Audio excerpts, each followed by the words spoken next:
inconspicuous pile of the roofing material Eternite.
Can I help you?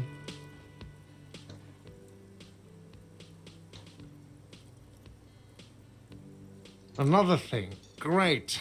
I love those. Oh, yes, that door, sure. There's nothing mysterious about it. It's just a door. No, I don't have a key. I don't know how to get there. And I don't care either. It's not like I've been wondering about it for 10 years. It's just a frick warehouse, probably. Or some boring storage space with a bunch of old junk and dust. Junk and dust. He's attempting to maintain an air of indifference. It's absolutely not convincing.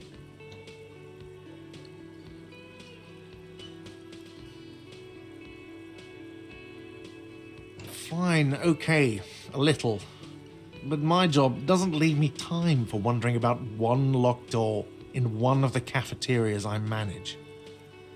So I haven't opened it. I have cleaned the whole place 100 times over, though, after the animals. And I haven't found a key, so good luck with that. Yes?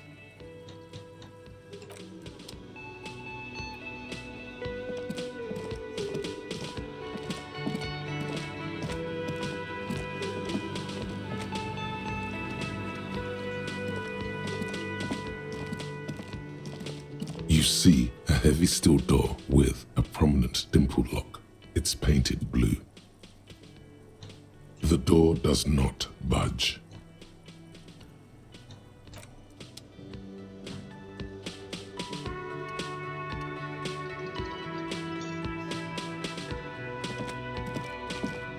The man ponders his cooking utensils and gives you a little nod, acknowledging your presence.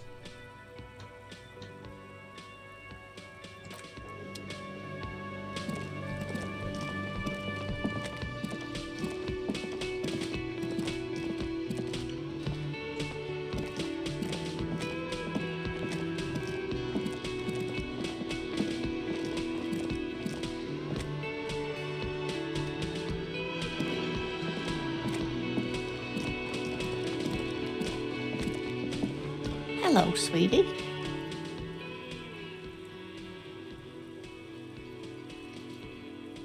Wait, who's Sweetie? Why, you are, officer.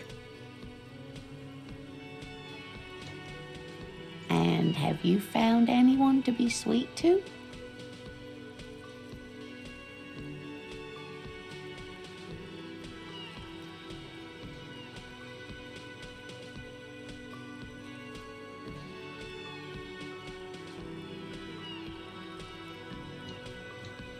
What was with that fucking wink?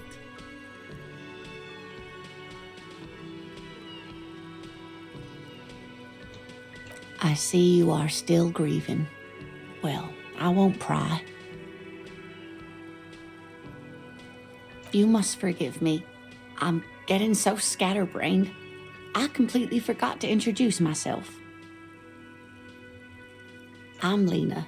My husband Morel and I are staying with our friend Gary just down the street, but I come here for tea when they're away.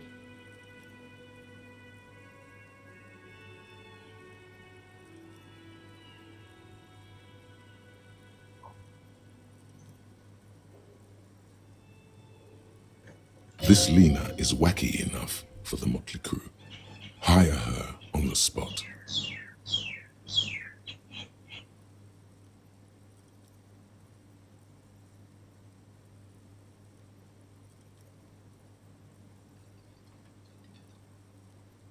Yes, dear.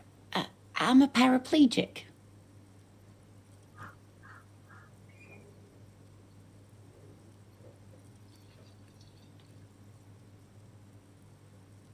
It means I can't use my legs. I was in an accident some years back, injured in the line of duty, as they say.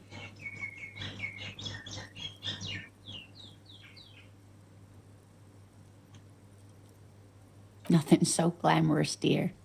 Though when I was young, I dreamt of planting the Revacholian flag on some figurative peak.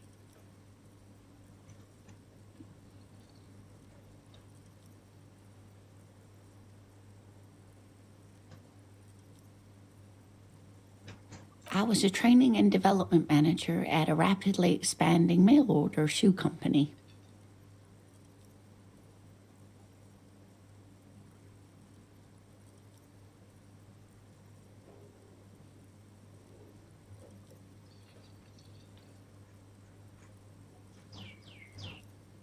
You'd think it would be a safe job, but I had to be everywhere, and, well, once I happened to be under some faulty scaffolding.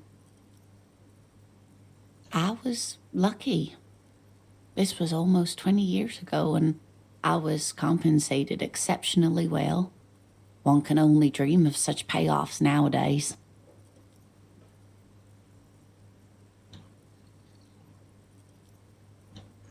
That's quite all right. I'm used to people asking questions. I know they're thinking about it anyway. There is no bitterness in her voice. She accepted the curiosity her condition inspires a long time ago.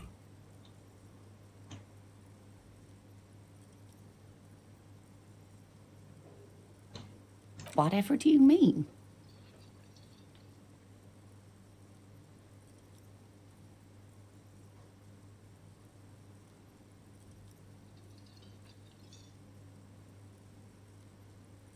Sequence killers? Oh my. But I think you already have a partner, sweetie. A partner who needs you to help him get a corpse down from a tree.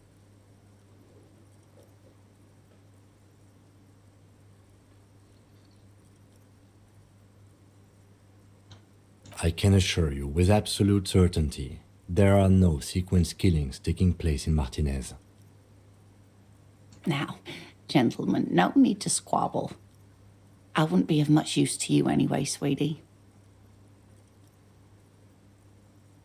Thank you, but Martinez isn't the most wheelchair-accessible place, you see. I'd slow you down. Perhaps another time.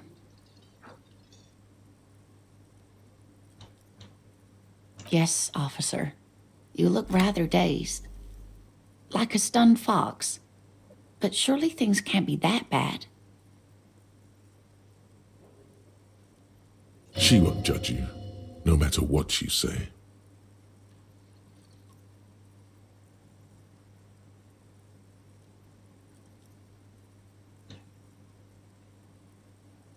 You know where we are, right?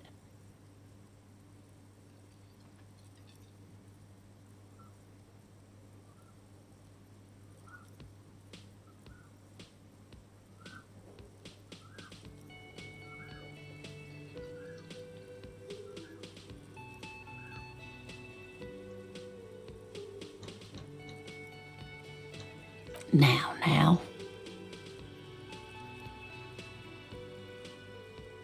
We are live in a hostel called the Whirling in Rags, and the Whirling itself is in the city of Revachol.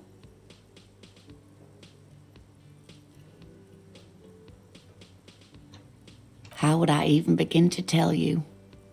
Revachol is the most beautiful city in the world. We're fortunate to be here, you and I. I haven't seen very many other cities personally, but everyone says so. Revachol is a rare jewel. This city used to rule the world, though it has seen better days. Speaking of history, you know what year it is, yes?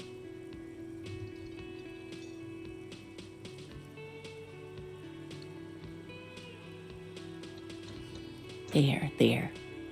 The year is 51, and spring has only just started. I'm sure there are better days ahead. The lieutenant studies you, rubbing his chin. I'm beginning to suspect that you might indeed be completely adrift in this reality, thinks the lieutenant. How can it be that bad? Never mind, we're in this now.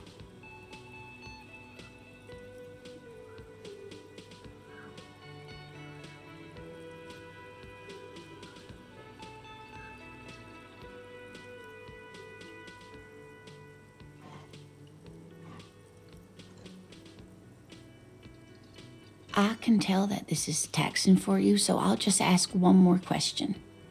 What regime are we living under? What mode of government?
Oh, no. Nothing like that, dear. Revachol is a zone of control led by an alliance of foreign powers called the Coalition. We have almost no government of our own, and certainly no matriarchy.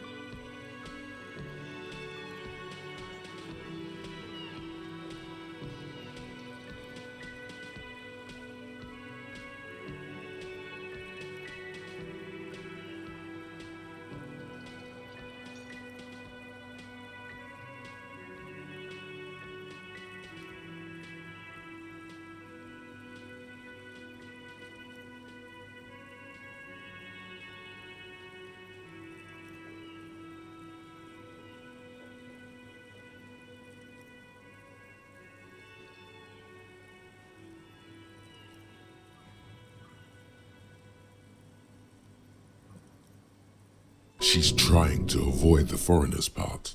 This is because she's a woman. She may be lying to you.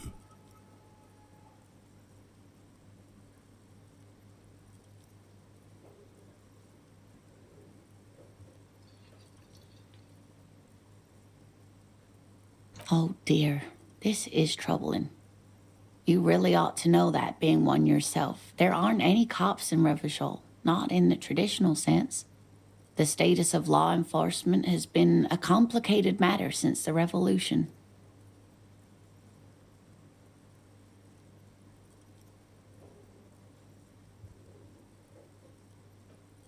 But we should stop for today, sweetie. You look like you need a break.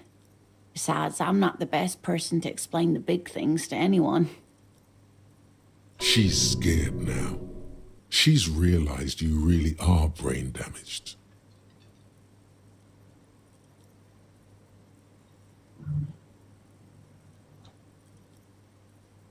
A defeat, I'm afraid.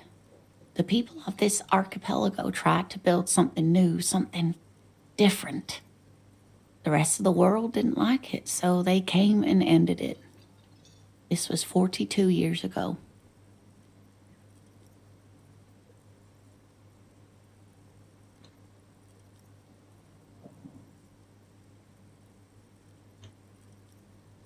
It has something to do with everything.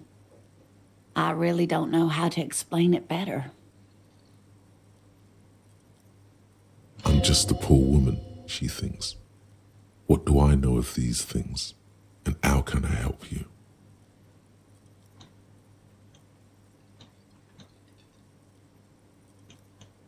You didn't do too well, dear. It does look like you're having trouble remembering things. History and places. Remembering reality, in a word. It's very odd. A sigh. The lieutenant buries his nose in his notebook.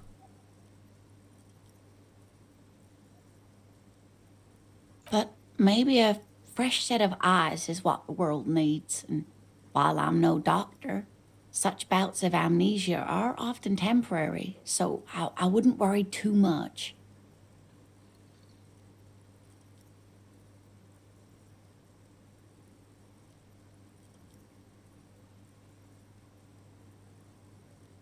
She means this sincerely.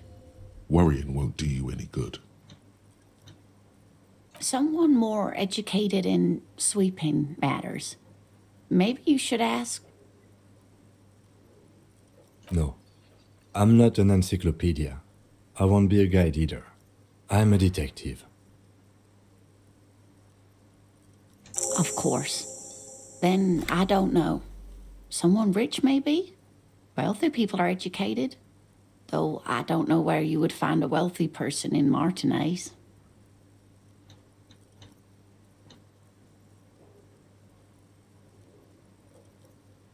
Of course, dear. Good luck with your case.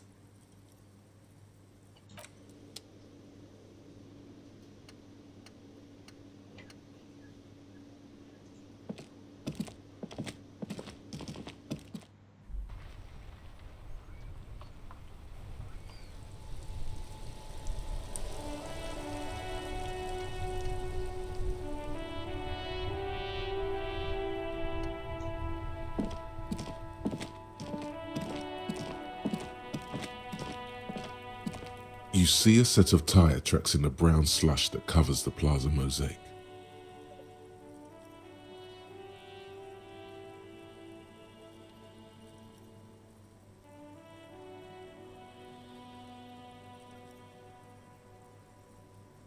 Cop habit. You look at everything.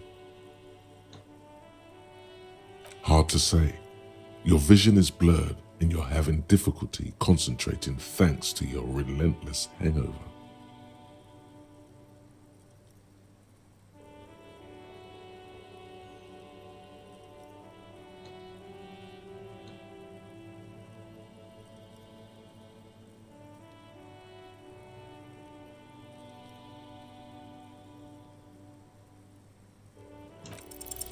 No, these tracks are not interesting at all. Let the street sweeper just sweep them away.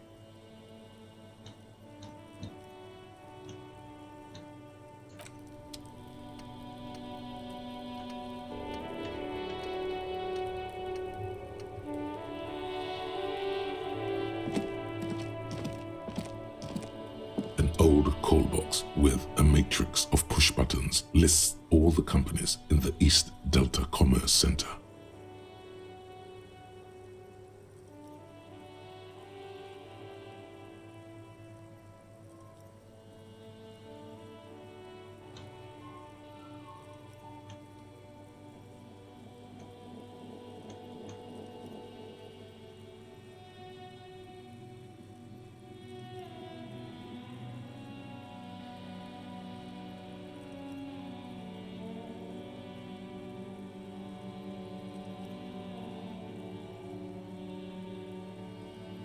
An off-key melody starts playing after you ring the doorbell.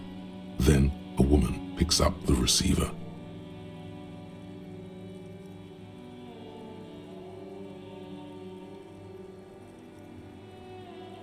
Kuno, please stop calling here. Grown-ups don't have time for your stupid games.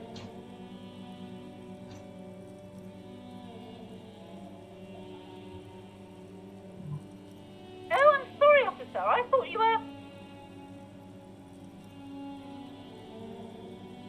But the doorbell is broken, and the bookstore shouldn't even be on the list anymore. So I can't help you. Please don't call here again. Thanks.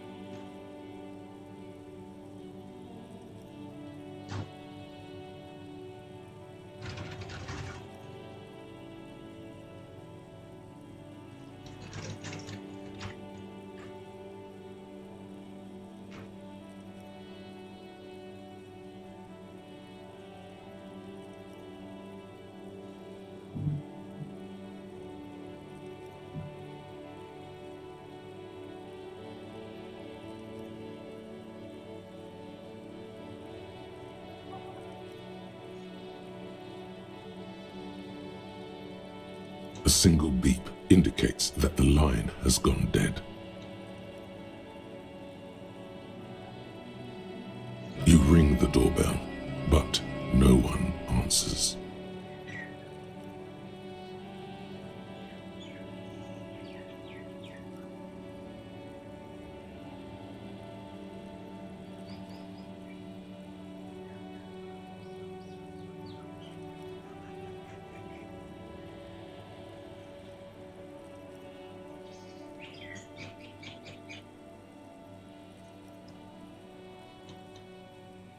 All you hear is static, but no one answers the call.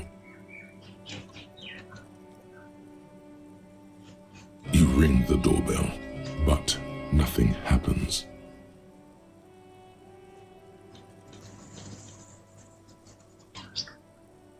You wait for a minute or two, but all you get from the call box is silence.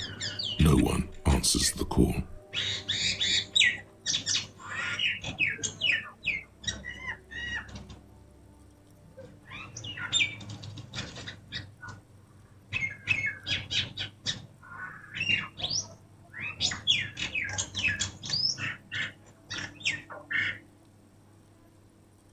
Looks like someone has melted half the plastic off with a lighter. The doorbell doesn't work anymore. You hear static from the intercom speaker. It sounds as if someone has picked up the receiver but isn't saying anything. Yes, hello. This is Tricentennial Electric.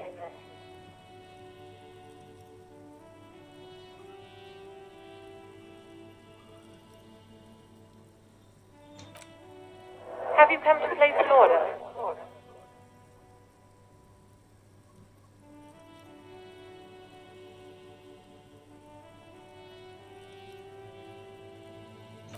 My God. The lieutenant exchanges a look with you. It's you. My God. I didn't think I would hear your voice.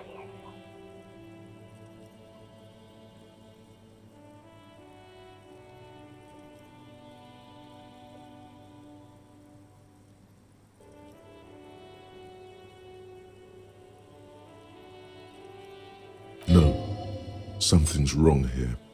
Are you sure she's talking to you?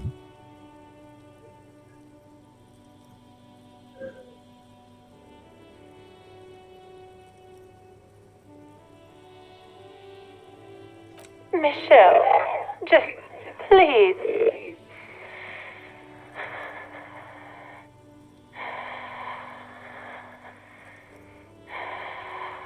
Why did you even call? I don't understand. You've been gone for months. I thought you didn't care.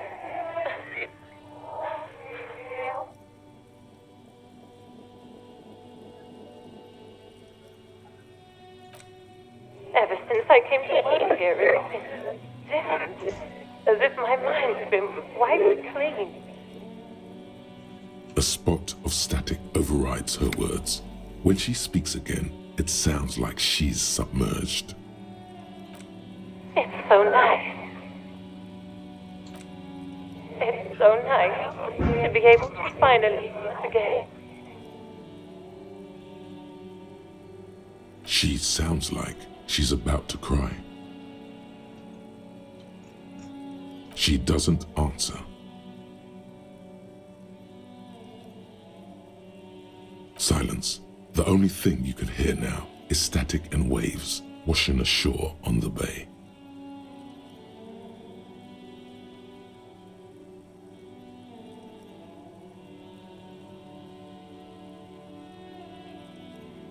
Another seagull passes by.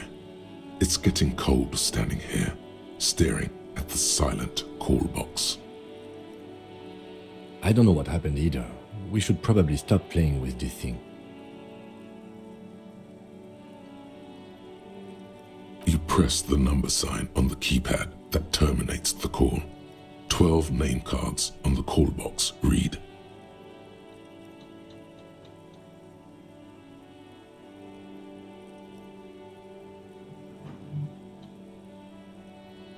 Silence. No one's home at Fortress Accident.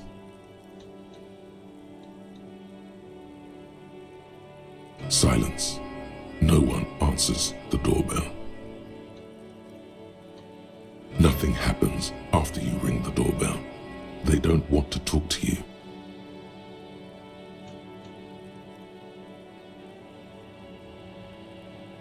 Silence. No one answers your call. This button looks new, but someone has removed the name card. Nothing happens when you try to ring it. This button looks new. It's probably not connected yet.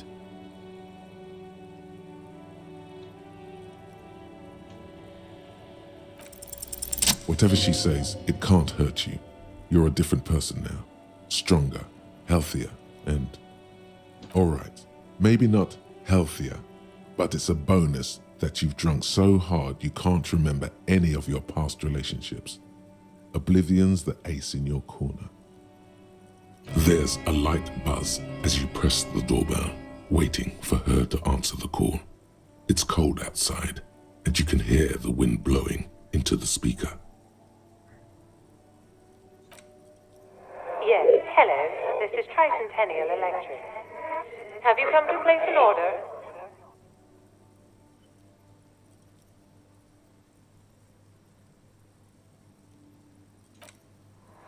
My gosh. Here come the bad vibes again. Relax. Distance yourself from it. It's you.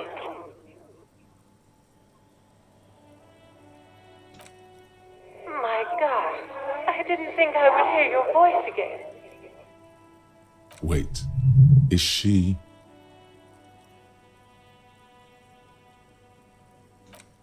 Michelle, just please.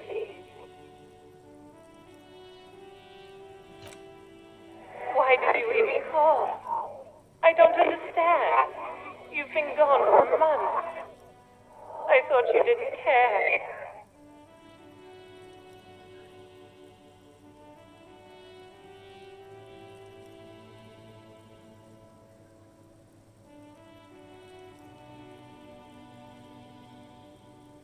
The voice from the intercom doesn't answer, but you can hear her breathing.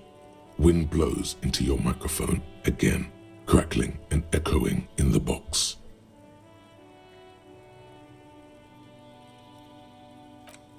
Ever since I came to work here, it's been different. As if my mind's been wiped clean. It's so nice. It's so nice to be able to finally forget about you. And then it hits you. She tries again not to cry, and still doesn't succeed completely. Her quiet sobs sound old and distant, as if her voice is being played off a wax cylinder.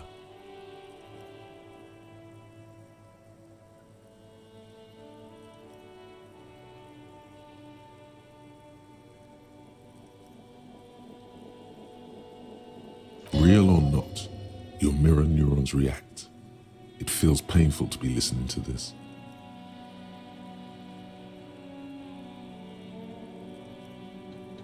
Her sound melts into the static from a long-distance phone call. From time to time, you can hear people talking in the distance, but can't make out any words. This is where you hung up the call the last time, but the recording is still going. A phone rings in the office with an old-fashioned chime, and someone walks by in a pair of heels. The static is like a warm blanket wrapped around the sounds.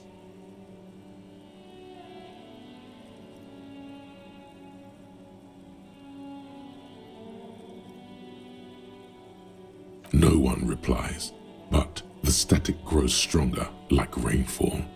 Then a female voice speaks out, completely different from the one before, glorious and total somehow, crawling inside your head.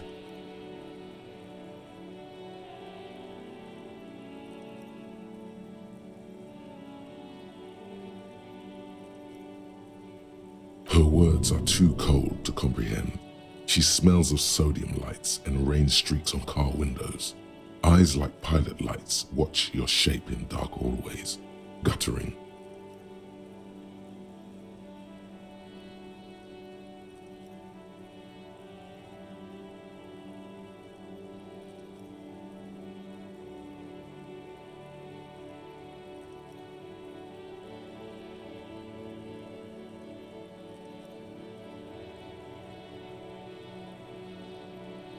So,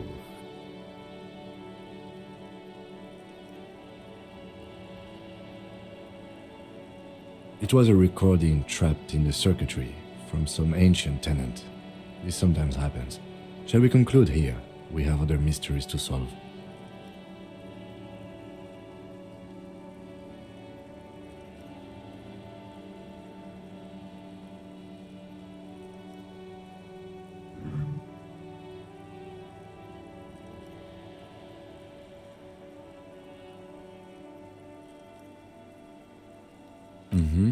I don't have time to explain it to you right now. Maybe sometime later.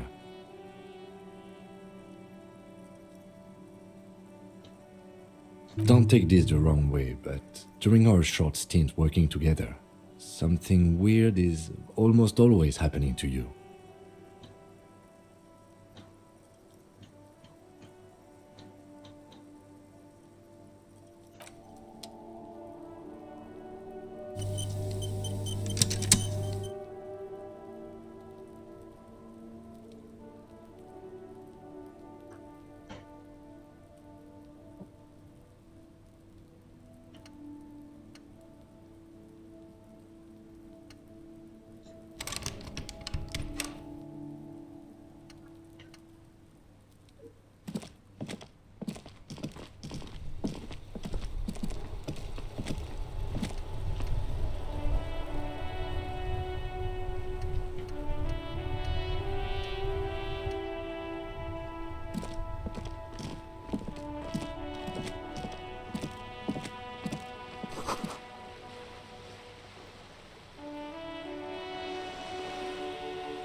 This coin-operated viewer is facing southwest.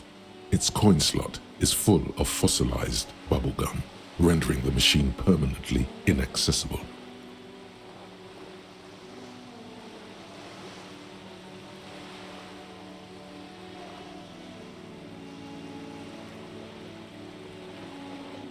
A thick layer of graffito covers the lenses.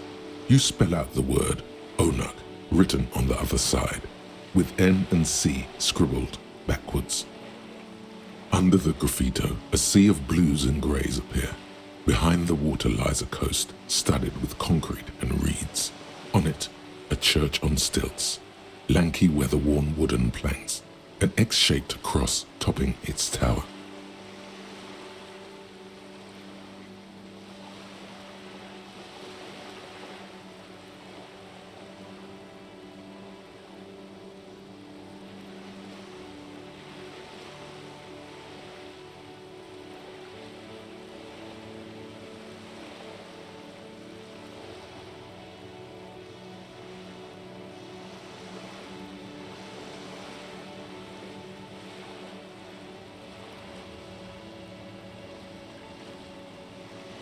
The church looks old and weather-worn.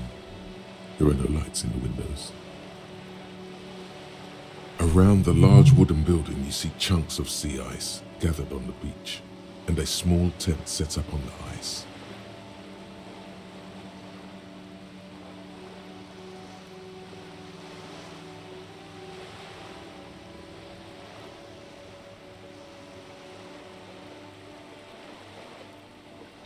Probably some kids.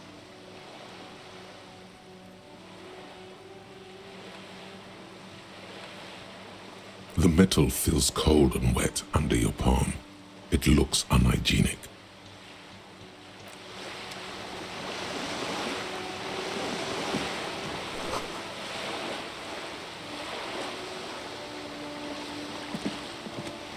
This coin-operated viewer is facing south.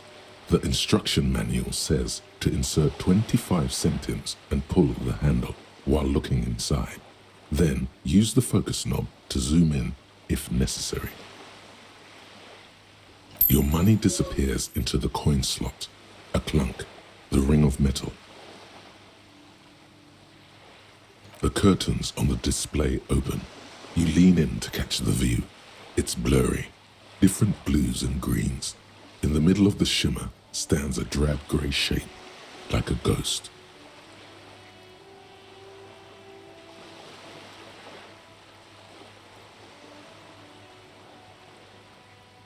The lenses shift. The ghost sharpens into an islet in the bay. In the ruins, a man-made structure is visible, a half-sunken sea fort, its concrete almost reconquered by nature. It looks as if it was abandoned quite some time ago. Nothing but a rotten tooth remains of the anti-aircraft tower. A lonely birch tree grows out of it.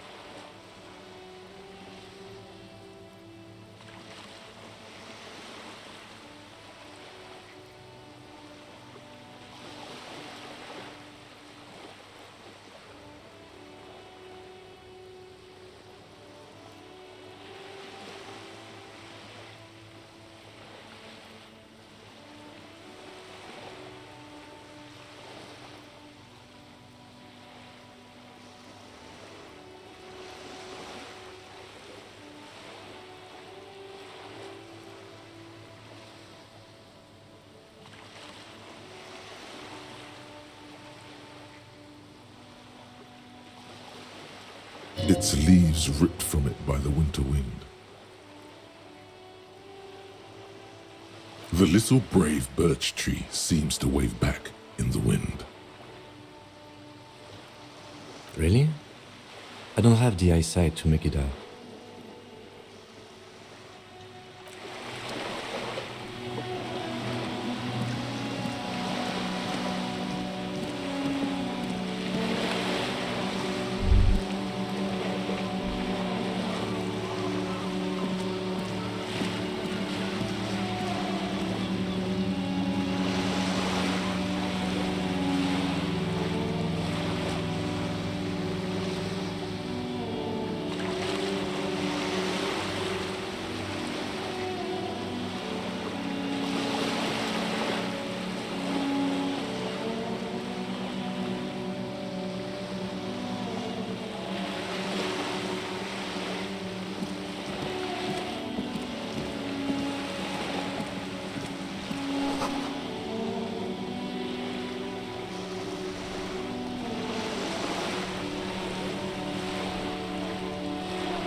Hello, sir. Step right in. The store is open.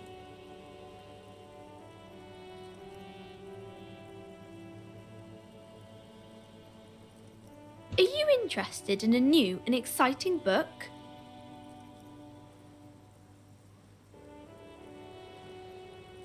It's a bookstore, sir. We sell books, postcards, and some board games. It's called Crime, Romance, and Biographies of Famous People.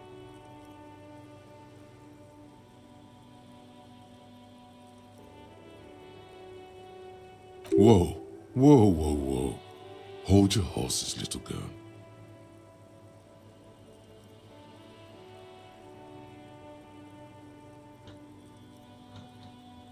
You're fooling nobody.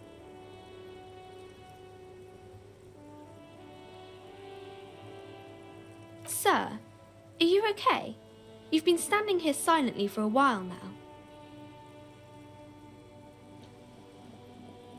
Okay, sir. I'll try to answer any questions you have.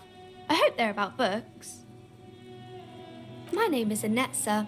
My mum, her name is Plaisance. She owns the store. She's inside minding the register or organising the stock.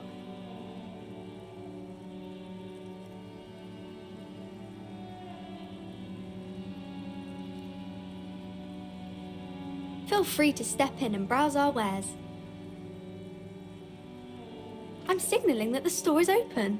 Otherwise, people might not know. They'd miss out on the crime, romance, and biographies of famous people. A sudden gush of wind turns the pages of the books on the counters. She covers her face, smiling, but she's cold.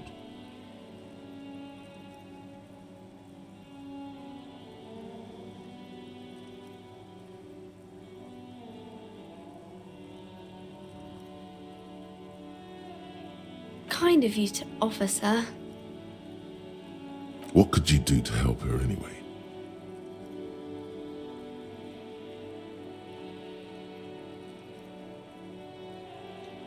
Thank you, sir. I'm happy to help Mum out with the store. I do my studies at home at the moment. I have to help Mum keep this place running.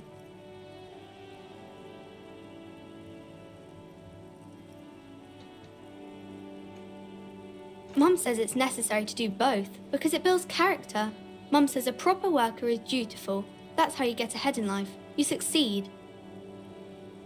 Mum says it's peachy. She was a little afraid at first.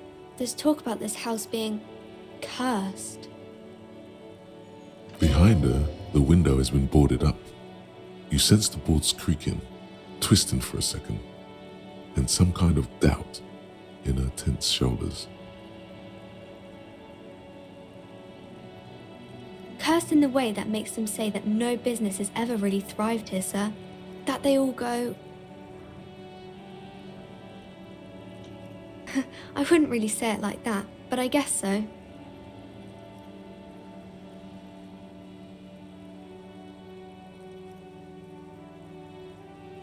We can go into the bookstore and ask about the case, but I don't see much more to look into here. Yes. Please do also look at our wares inside. The postcards and board games are there, sir.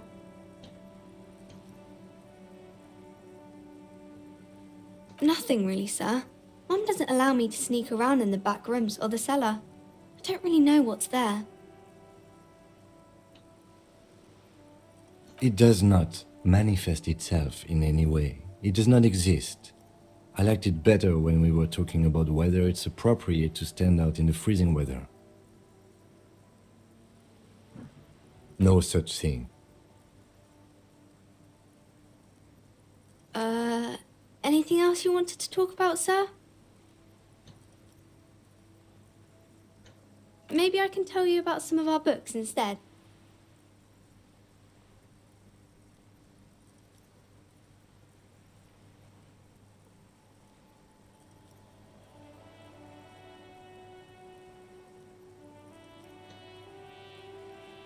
Crime fiction is about murders or burglaries or things like that, and the work of a policeman or a private detective who's trying to solve a crime and catch the criminals.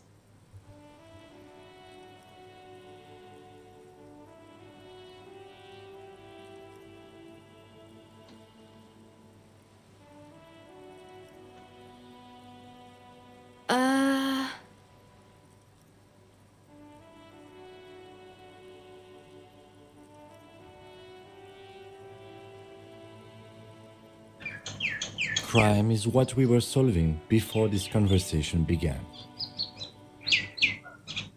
It's exciting to people, I guess. They get to imagine dangerous things, and it's kind of like a puzzle, where you can guess who the criminal is, or how the good guys are going to catch him. You don't look much like a policeman.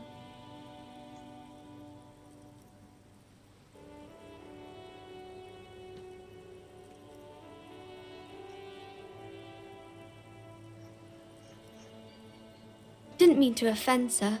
Sorry, sir. It's just that you don't look like Dick Mullen.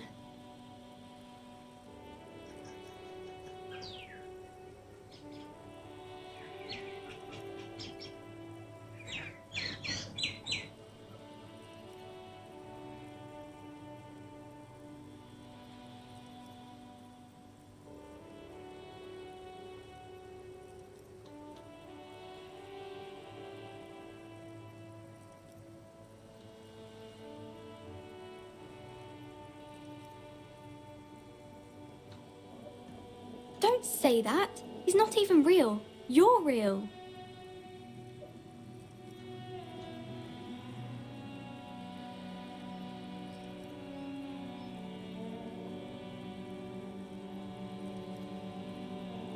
Cheer up, sir.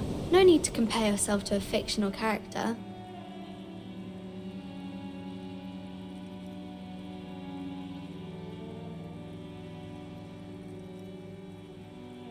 Maybe you can show me some real deductive police work, sir. Like in the books.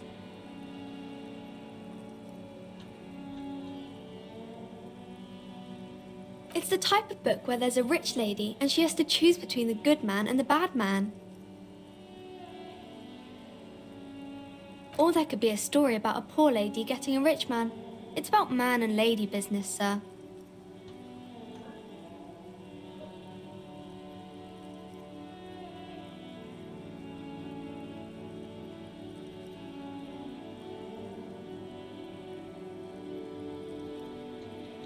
I haven't read many of those. Maybe you should ask Mum. I don't think it's a romance story if the main characters break up, though.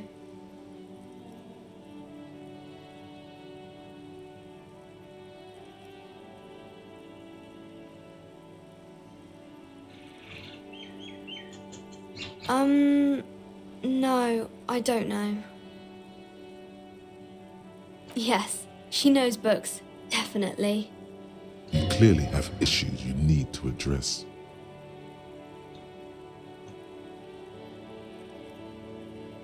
It happens, but usually the guy gets rich in the process, or should actually be rich himself, but has lost his family property unjustly, like during the revolution or something. Those are unhappy books, for most of the pages. People sad about what they have lost, but then it all turns out just fine in the end. These are not very common. You can't have a choice between bad and bad. Nobody wants to read a story like that. Well, maybe then it's fine.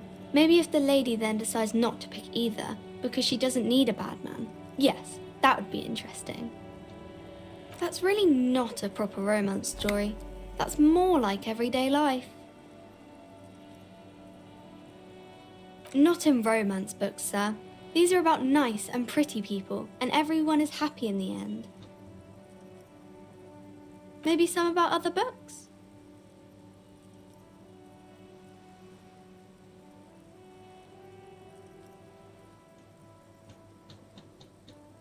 Oh, kings and queens and generals of old, or artists and writers, or musicians, those kinds of people. There's usually something extraordinary about them. I think that's why people read them, to find the secrets of their fame. I don't know about that, but I imagine life is great when you're famous.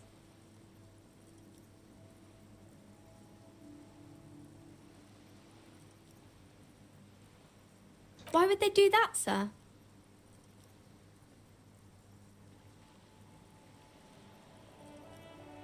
That's so cool. Maybe they'll make you a book cover picture and everything. Standing over a dead body, holding a gun.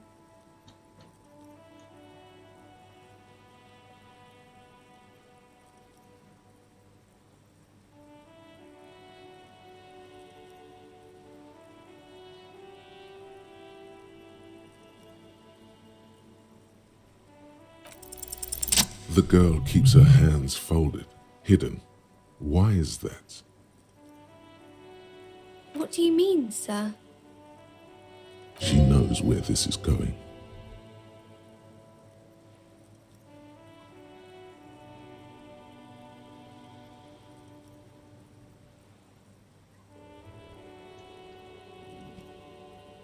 She looks around anxiously.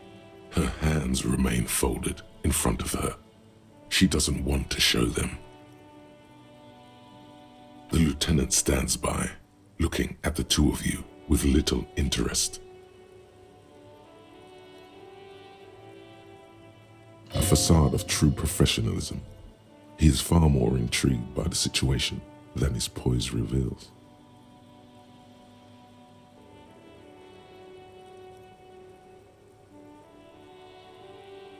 She brings out her reddened hands, her nails frayed, nearly chewed down to the flesh.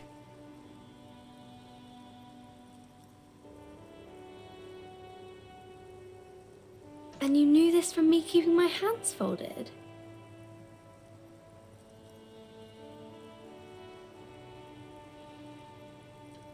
Well, that proves nothing.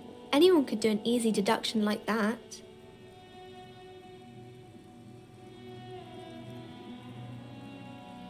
She actually is impressed. This is more like a defensive reflex.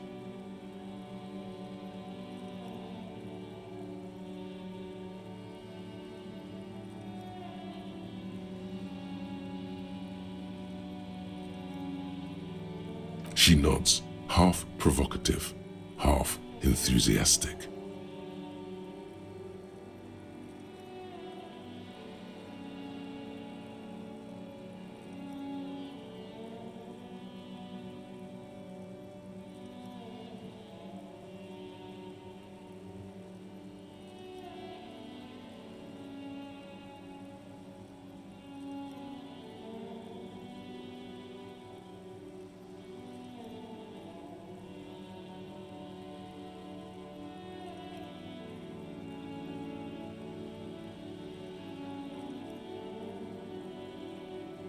Maybe so, sir. Okay, I know it's a bad habit, and I shouldn't.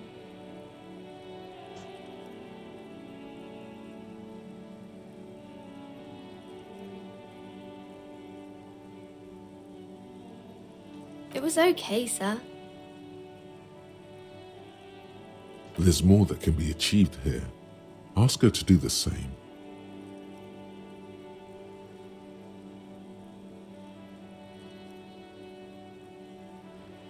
You're quite sober. The lieutenant does not flinch at the comment. He does not flinch even a single bit. He is intensely not flinching. It takes effort.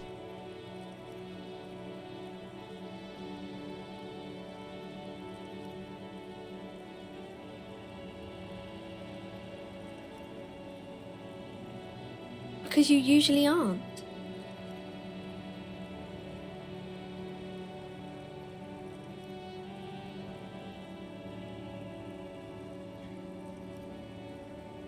I'm sorry, sir. I hope things get better soon. There she stands, swaying on her feet, assaulted by the early spring breeze. She smiles at you. The whole situation suddenly feels familiar, somehow.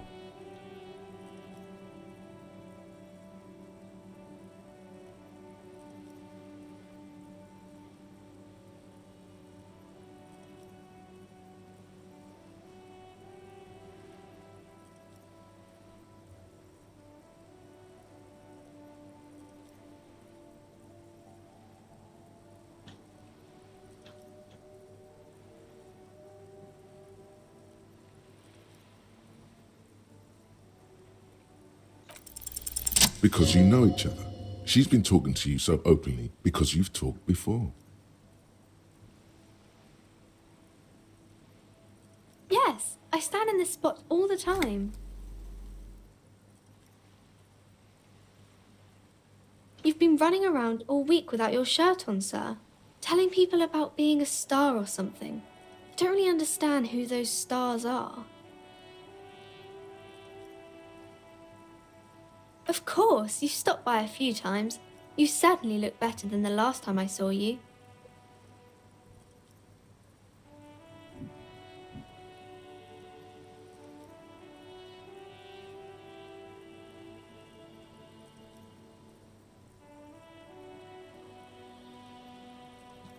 Yeah, I can see. You don't have party eyes anymore.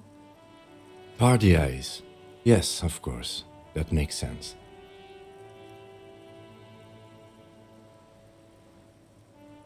I'm not surprised children have seen you running around with party eyes on, he thinks. Not at all.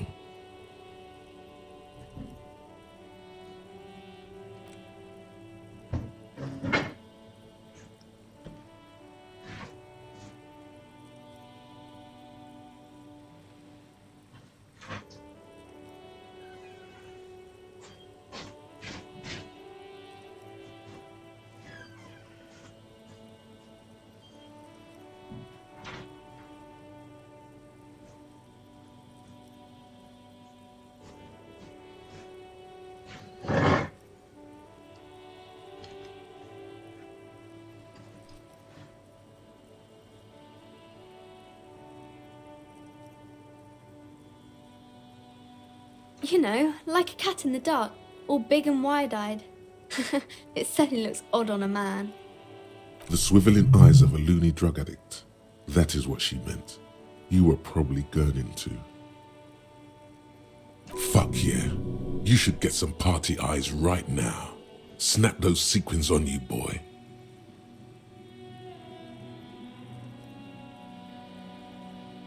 Oh baby, that's not what you have to worry about. Worry about the important thing.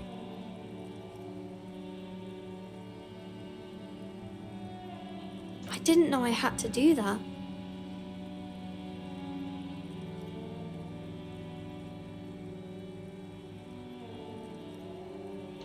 I'm glad I could help you, sir.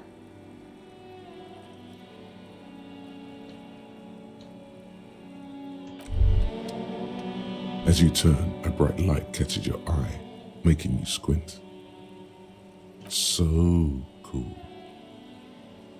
From a distant sunset, a stage light, flash photography, nowhere in particular.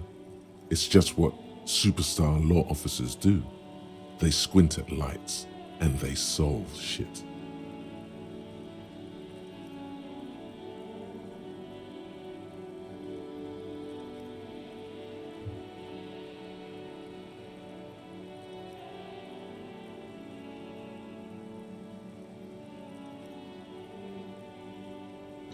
Yeah, you have.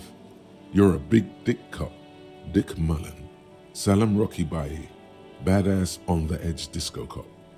Time to recede into a ludicrous fantasy world. Here we go. Camera, lights.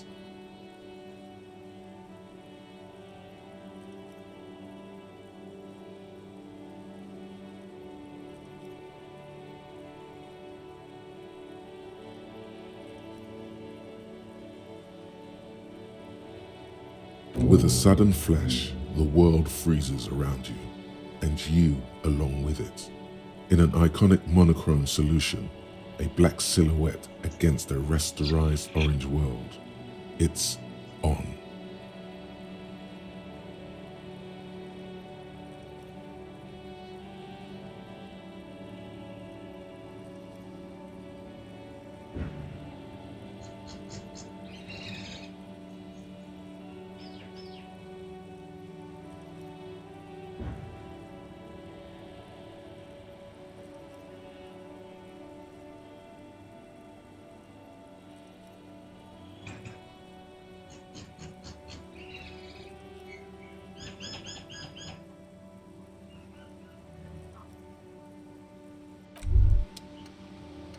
Hey, so we've been monitoring you internally, and now we know your Copo type. Yes, guess what's yours?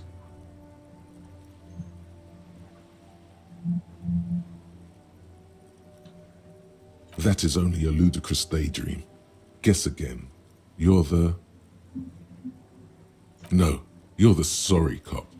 The cop who's sorriest. Let's make it official then, shall we?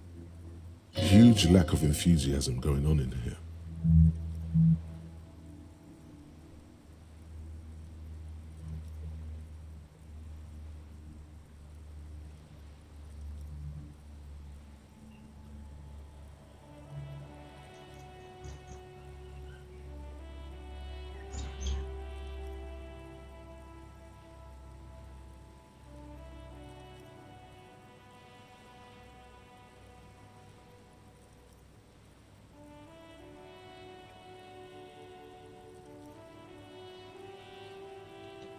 Yes, yes, impotent rage and lamentation.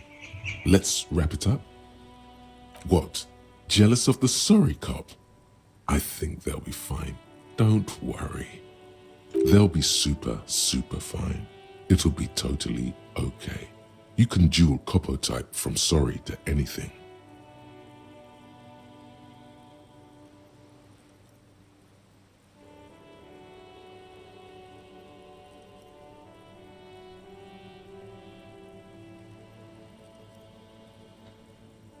No, you don't. Come on. You'll be back to saying sorry in 2 minutes. Stop wasting time and begin the repentance. Of course you are. It's okay. See if you can get something out of this, like info. Or maybe every time you say you're sorry, you get $1 million.